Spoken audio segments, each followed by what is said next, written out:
Welcome to another video. Today I want to talk about the four-step system that can help INTPs get things done, mostly creative and expressive work. A lot of INTPs struggle with getting things done, and I think there's multiple reasons for that. Maybe a part of you would rather do what's expedient than what's meaningful. In other words, you're getting distracted. Maybe thinking of doing the things is causing you anxiety. You worry about the outcome or what people will think of what you create. But maybe what's really holding you back is simply a way of getting things done that is compatible with your personality type. You see, Abraham Maslow said that he who is good with a hammer tends to see everything as a nail. And as INTPs, our most dominant and well developed function is introverted thinking, which I would summarize in one word as analysis. And he who is good with analysis tends to see everything as something to be analyzed. And it's very easy for INTPs to get stuck in that. So for a lot of the INTPs, I think the workflow of a project looks something like this. You have awareness that a project has to get done, right? And then perhaps you have some avoidance, some distraction, or some negative feelings over the thought that we might not create something perfect and that other people might be able to point out a flaw or two in what we create, right? So this is just procrastination and it happens a lot for INTPs. But when we do overcome our procrastination, we have some motivation or whatever, we pull together a lot of information or input for whatever we're intending to create. And we get into flow when we do that, and then we can build something that's quite accurate. We can build quite an accurate map in our head of what we're supposed to do in order to get the project done at least reasonably well. And once you get into that flow state and you make that map, you might get sucked into a couple of hours of quite deep work, right? And then it's fine to call it quits afterward because it is intense to do what we do in a sense that when we get into flow, we really concentrate on what we're doing, we lose ourselves in the moment, and we analyze something and explore it and come up with an accurate map. That takes energy. So you might call it quits for the moment or for the day and then start again working later in the day or tomorrow or whatever. And next time around, do we do what we're supposed to do in order to get it done? Or do we analyze more? Oftentimes, we analyze more. Now, why is that? Well, introverted thinking is about analysis, seeking the absolute truth, and figuring out the absolute best way to do things. We see the world as a manifestation of ideas and want to boil those ideas down to their absolute core, so we have root principles of explaining reality and its components. And we prefer to operate, to act, to create from this place of deep understanding. Then our second most dominant function is extroverted intuition, or NE, which is all about the possibilities that there are. And so we want to analyze all the possibilities we see and continually explore uh, the analyses we've made already to see if there's another possibility and another, etc. Then what also is relevant here is extroverted feeling, which is about connecting to other people. And it's something that a lot of INTPs are insecure about. We worry too much about what others might think, and so we struggle to express anything that isn't perfect. We don't want to commit to creating something because what if we missed a crucial part of understanding the problem, right? That will require a different solution than the one we want to present to our coworkers Monday morning or present to our professor or whatever we're working on. Now, to be honest, I could look at even more cognitive functions, and they all point to the same direction, which is procrastination and overanalysis and a lack of execution. And so it can be quite a struggle for us to express ourselves and our ideas. And because our self worth as human beings mostly comes from one's dominant functions, we worry about, in our case, analyzing something imperfectly, not seeing the whole picture, not grasping the essence of an issue. And because our creations are a manifestation of our understanding, we worry about what other people will think of us when our creations are imperfect, right? So that's the problem. And what we need to overcome this is, first of all, just awareness that this is going on, which I hope that I helped you with just now. And then a method of guiding ourselves past these tendencies. So a creative process that we can fall back on as INTPs, because a lot of conventional productivity and creativity advice doesn't really work for us. Now, I will warn you, these steps might not apply to every creative process or endeavor, so I'll briefly go over the 4 steps so you can know if this video is valuable to you or not, right? Because if you're perhaps more of a mathematician or a scientist or in that realm, this might not apply to you. This is more so for writing and things like that, right? Creative work. But the 4 steps in this process are to capture, so to keep what resonates, to organize, which is to save for actionability, to distill, which is to find the essence, and to express, which is to show your work. And these 4 steps come from a book called Building a Second Brain by Tiago Forte.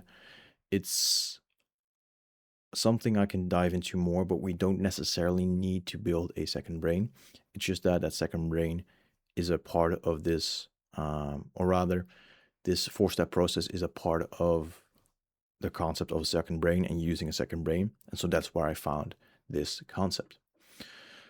And this is also the process that I've been using and improving on for my YouTube videos, like this one, for example. And I'll get into that later. And I think this process is especially valuable to, like I said, writing, anything that involves writing. Now, of course, it is especially this last step of the code system that we care about, right? Expressing.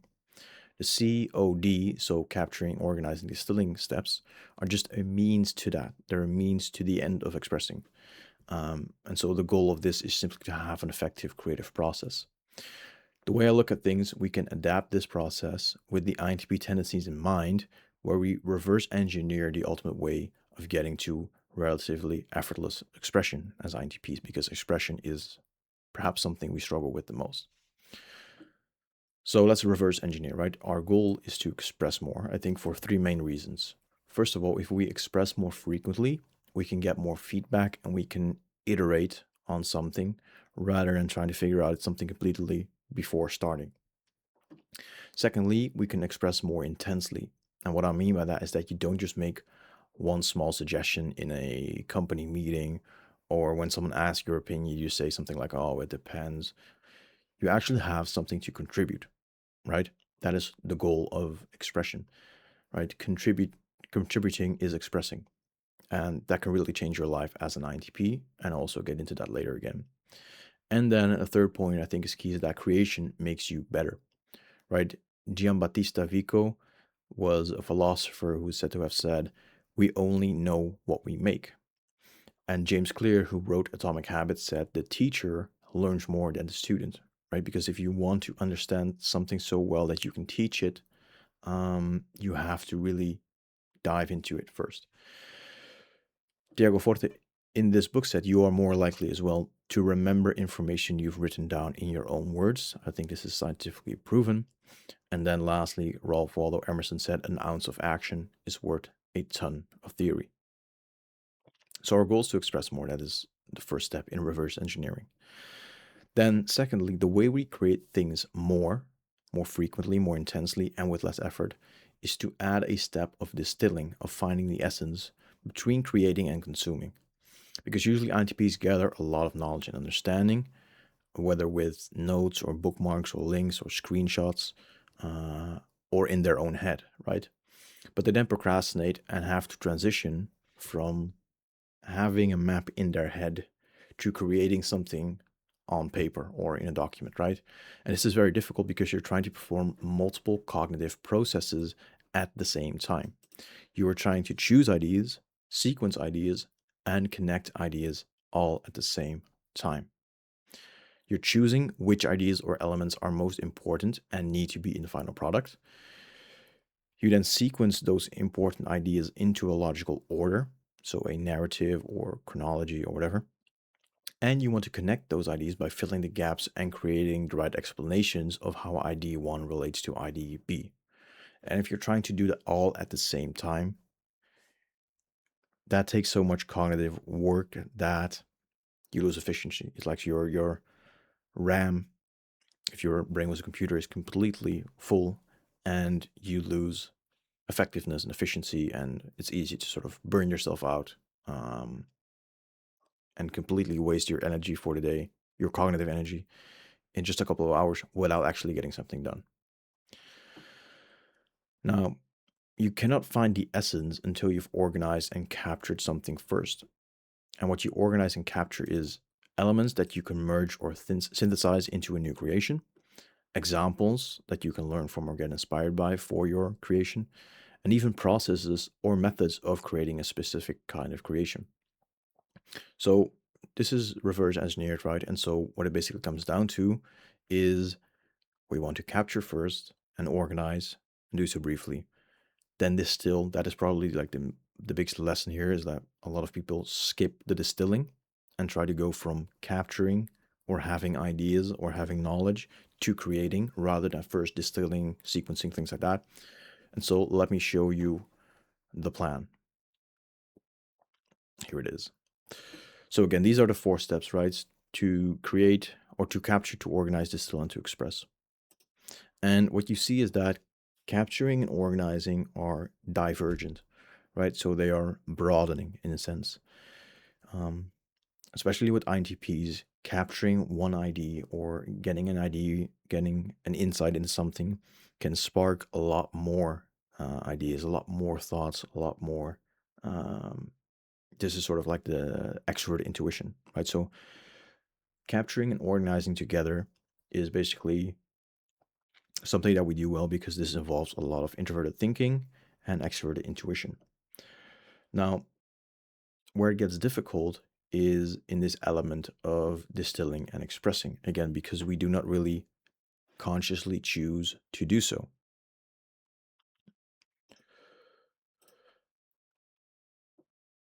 Now, the more imaginative, which is what extrovert intuition does, and curious you are, which I think also applies to NTPs, the more diverse your interests, which also applies to NTPs, and the higher your standard of commitment to perfection, which also applies to INTPs, the more difficult you will likely find it to switch from divergence mode into convergence mode. And again, this is why we want to have awareness of this and why we want to have some sort of method to guide ourselves through this. Because if we optimize that process, we have more time and energy for expressing. So let's just get into the 4 steps, right? To capture, because you are what you consume. So if you're trying to create something, if you're trying to write an article, if you're a journalist, and you do not first gather information, then how are you ever going to write something, right? You don't need to come up with things from just your own mind. A lot of times, creativity is simply putting things together in a way that they haven't been put together before. And that is something that I think INTPs can excel at. Now, of course, this widely depends on what you actually do, so I can't make it too deep, but what I use for tools when it comes to, for example, this video and my YouTube content in general is I use Kindle to read books and highlight. I use Google Docs or any document thing. Cortex is also a way of writing, so it's a document thing. And this is something by Dan Coe, and we'll get into him in a bit. But he recently came out with Cortex 2.0, which is called Eden, which again is something where you can like gather all your thoughts and write new things and connect things and blah blah blah. I also use Readwise, and you can even use Readwise's quite new feature, which is called Reader, where you can highlight things from like news articles and YouTube videos and things like that. And then to be honest, I don't have the most perfect system for this, so that's why I don't really focus on that element of this, but I use a lot of screenshots. Simply, if I see interesting things, I take a screenshot and I just save that, and that's not very efficient because you lose things, but we'll get into the why in a bit. But when you start a project, you can then go through your screenshots if you've organized them at least a little bit in order to use those lessons. And then, of course, bookmarks and, of course, writing things down on paper. Blah. Again, this just widely depends on what you do. Then you organize, right? And keep in mind here that organizing should not be an end in and of itself. So what I have tried to do at times is to write or to categorize all of my like 12,000 screenshots on my phone based on the topic which they're about. And it just doesn't work, right? Because there's no reason to it. Because what if you don't really use that knowledge in the moment? What if that is knowledge that you might use later? I take screenshots of interesting insights into parenting, but I don't plan to have children for many years. So why would I need to put in effort and time into organizing that? Organizing just about separating what resonates in the moment with what actually matters. So when I do go through my notes or my screenshots and I see something that I've already internalized and remember well, or a screenshot that I've taken twice, or like a quote I've screenshotted twice, I can delete things. Now, the goal here is to not combine capturing and organizing, but rather to separate them. Again, because what resonates in the moment might not actually matter later, but also you want to keep your capturing easy, right? You want to gather insights without adding too much friction. And in general, you want to minimize time and effort going into this, um, and you want to organize by actionability. And what I mean by that is that you organize based on the projects you are actively working on. So, what is an actual step-by-step sequence for organizing? Well, in the 7 Habits of Highly Effective People, which I highly recommend, the author talks about three main habits when it comes to your personal productivity, so to say. And it is firstly to have a vision for yourself, secondly, to lead yourself to that vision, and thirdly, to manage yourself. And managing yourself is about putting first things first, right? It's about prioritization. So instead of organizing for things that you are not working on, you want to use what is called the PARA method, which is in the book Building a Second Brain. And PARA stands for Projects, Areas, Resources, Archive. And again, you just want to do most of your organizing in that project folder, let's say in your on your devices. And whenever you're working actively on a project, then you want to organize what you've captured for that. Because when we get to distilling and it's time to create, we want the research and filtering to be done. Now, it takes a lot more effort to distill and to create than it does to capture and to organize, right? So basically, in your process, you want to spend little time capturing and organizing. Then you get around to doing something, and you want to then consciously choose first to distill and then to express. Now, in this process of distilling, the most important thing to keep in mind is that you have to sacrifice the good for the great. And the good thing about having indeed a second brain or having some sort of para folders in your on your device is that once something is no longer part of a project and you choose to drop it, you can still have it in your resources folder, for example, so that you don't use it or that you don't lose it. Pardon me. So how do we distill? Well, again, what happens is that it's time to express or create soon. So you go through a process, perhaps in the case of writing, of progressive summarization, where you capture first, then you bold the most important things of what you've captured, you highlight in a later moment, like the day after, uh, what is the most important thing of what you've bolded, and then you can even add a step of summarizing things in your own words. Again, because you learn it better, you understand it better if you want to be able to summarize things.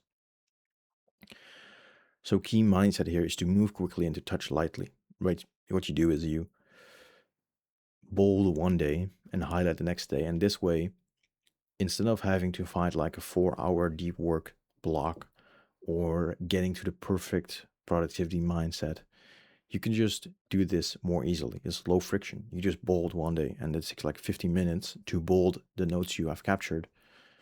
It takes 10 minutes to highlight it the next day. And that way you move quickly, touch lightly, and you have a certain iteration mindset because you do not need to create or highlight or capture the perfect elements. You can simply move quickly, touch lightly, basically, and repeat that cycle. Right? It looks something like this. You capture information, right? You might process it, apply it to your projects, and then what you have applied is what you actually know, what you have internalized, right? And if what you know is not yet enough to create a good product or to complete a project well, you add more information until you do. So iteration is a key concept here. Now then, what are some key strategies or tactics rather to distill and to apply it to or to combine it with expressing?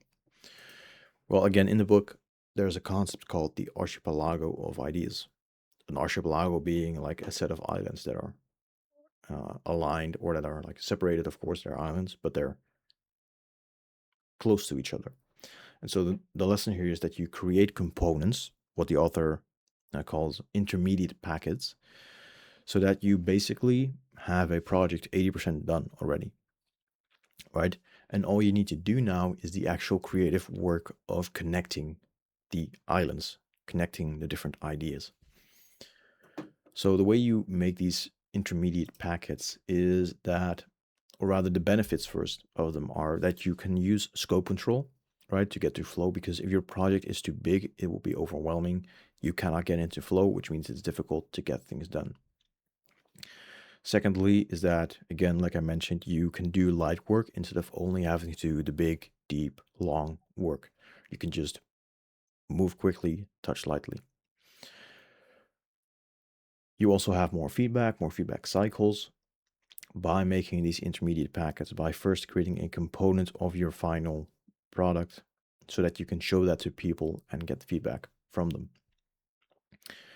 And that way, you can ultimately get to a place where, with your second brain especially, you have a sort of inventory of intermediate package, which you can assemble together, right? So you can execute entire projects just by assembling previously created intermediate packets. So how do you do this? Well, you gather information, you capture information until you have a critical mass. Then you consciously choose convergence mode, so distilling and expressing, and those two separated as well. And then you can use progressive summarization to make intermediate packets, right? So you bold, you capture, you bold, you highlight, and then you summarize. And what you have summarized is an intermediate packet. Second concept here is the Hemingway bridge, because Hemingway would end a writing session only when he knew what came next. And simply you can do that by writing down ideas you have for next steps, identifying the current status of where you're at in a project, writing down roadblocks that you expect, writing down these details that pop up or insights or nuances that arise in your thoughts as you go through a project, and your intention for the next session. And thirdly, what you can do is dial down the scope to prevent overwhelm, like I said earlier, because overwhelm also leads to anxiety. And when you prevent overwhelm, you can get into flow. Now, for some people, this is difficult because when you choose to sacrifice something and leave something behind, right? What if you lose that thought? Again, here's where second brain might come in, and why I recommend that if you are still listening, then this probably applies to you. So if you're some sort of a writer or creator, then reading the second brain might be really helpful. But a second brain is simply a way to save what you cut, or in part is a way to save what you cut. Again, by dialing down the scope and creating these intermediate products first, you get more feedback. And with smaller projects, you get a more frequent sense of completion. And of course, the best way to learn is to make. So if you dial down the scope and make something more frequently rather than procrastinating and only making or expressing or creating something by pulling an all-nighter, you can learn more as well, internalize things more. So how do I do this or apply this? Basically, in my productivity system as an INTP, I have like two main habits that I want to do daily or almost daily, which is to cultivate and to create. I've decided to name it cultivation, but it's basically just a combination of capturing, organizing, bolding, highlighting, and summarizing. So for this video, I'll show you that in a bit, but I applied first cultivation and then creation, because creation is simply about sequencing those summaries and connecting the dots between them and explaining again how A relates to B. So for this video, I read Building a Second Brain. I did that years ago, and I used Kindle for capturing the initial highlights of that. And I still have that because of this reason, right? So that's a benefit. I was reluctant to use Kindle for a long time. I preferred physical books, but now I actually still have access to notes I took a long time ago. Then I basically planned and organized for this video. So what did I really want to uh, point out or express in this video? And I created basically an outline. And then based on that outline, I could progressively summarize by capturing of my initial notes what really mattered. What I wanted to express, and then again bolding, highlighting, and summarizing. Because then I had an archipelago of ideas which I could easily connect. And what I did is yesterday I actually just did most of this cultivation. Um, I did most of the sequencing and things like that. I'll show you that in a bit, I think, but I try to do something daily. So I do bolding one day, highlighting the next day, summarizing the next day, sequencing the next day, and then creating today. Now, Danko says about this as well: fill your brain in the afternoons with books, learning, and socialization. Empty your brain before bed with journaling, planning, and meditation, and then use your brain in the morning with creation, output, and focus. This is exactly what I did. So if you want more information on this process, there is a newsletter and a video by Danko on this, which you can find right here. But how can you use what you've learned in this video, right? I recommend to pick a project that you're working on or supposed to be working on. You make an outline, right? Because that is what planning and organization is about. You make a first iteration and follow your intuition. And then you apply this code system of capturing first, organizing secondly. So for a lot of projects, especially as INTPs, because we're curious and interested in learning more, we might already have a lot of knowledge captured, right? So what might be key is for you to look at something that you know a lot about already and you're supposed to make a project for, and then simply starting by distilling or something, starting with step 2, which is a bit of organization, and then distilling and executing. Now, as knowledge workers, attention is our most scarce and precious resource. If we consider the focused application of our intention to be our greatest asset as knowledge workers, we can no longer afford to let intermediate work disappear.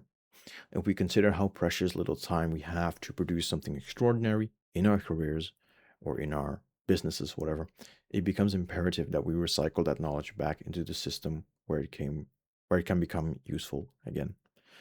Right? And this is why the author recommends so much that you build a second brain. Our knowledge is now our most important asset, and the ability to deploy our attention our most valuable skill. In the previous video I made, I think I talked about, or maybe it's actually a training inside of my community, I'll get into that, but I talked about self-determination, right? It says that motivation and performance, and to a degree also well-being, depends on 3 human needs: competence, autonomy, and relatedness. And this element of competence is very key for INTPs. And competence is firstly about knowledge and then about application of knowledge. And to apply knowledge is to deploy our attention. So if we want to get anything done, we need knowledge and the application of knowledge. And that is so key, because ultimately what I think the main point I'm trying to make here is that as INTPs, we want to go from consuming to creating. You might consider that even to be the key to a good life. You could argue that it makes you happier, it makes you more in the moment. You could argue that this is because of a sense of duty to create things that all other people will benefit from. But most importantly, as INTPs, we have such a tendency to stay stuck in consuming, analyzing, going over in our heads what we've already analyzed and consumed and come up with and thought about, and then staying stuck. But all that is beautiful has been created, right? Writing creates new knowledge that wasn't there before, for example. If you have ideas, well, they want to be shared. And when you share your ideas, when you share your insights as an INTP from your analysis and your exploration of opportunities to what you've analyzed, your ideas can become more complex, more interesting, and more likely to work for more people.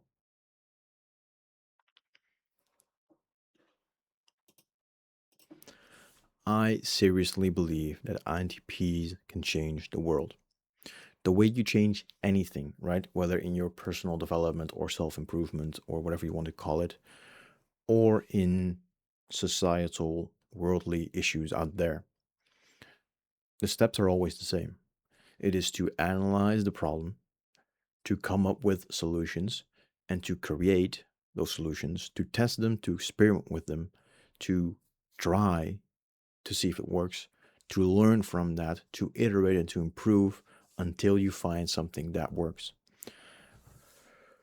And this is what I hope you get out of this video. As INTPs, we have so much potential, right? This last step of creating, testing, experimenting, trying, learning, iterating, improving is the only part of this equation or sequence that we aren't blessed with naturally from early on, right?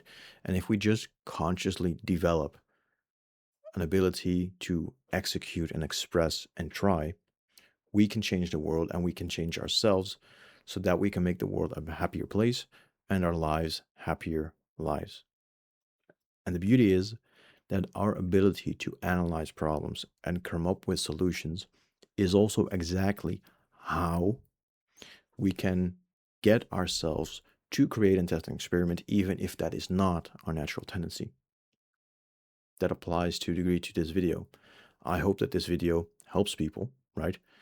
And the way I created this video and the way I create all my videos, and this is of course a process of experimenting, trying, learning, and iterating, improving, because I want to make my videos as good as possible, is to first analyze how I can do so and then to come up with ideas and then to try those ideas in videos, right? So this all connects, of course.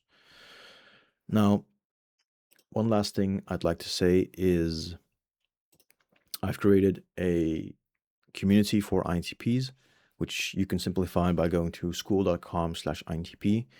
And in there, I've explained what I perceive to be like the INTP roadmap to a good life, which is to realize that as an INTP, you have potential and to choose to want to fulfill that potential. Then you work towards finding your concrete purpose, which is what my last video was about.